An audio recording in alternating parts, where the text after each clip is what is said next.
To use one of these 6 tools, first go to the Data Selection tab to create data you want to analyze. If you have previously selected data, access it by clicking on Datasets and hitting Select on the set you want to use. Then hit Start Analysis on the Bar Chart Comparison tool. First, use the drop-down to select the trait you want to analyze. Then, create bins or ranges of year you want to compare your selected trait across. You can use one of these 4 buttons to determine the x-axis variable you want to analyze. Finally, hit Generate to see your data.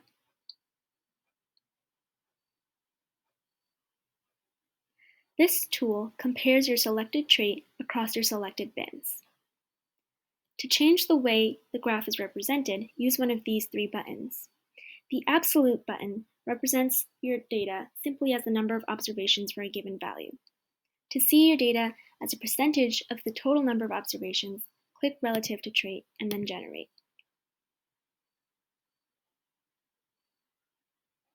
You can hover over a bar to read exactly what it means.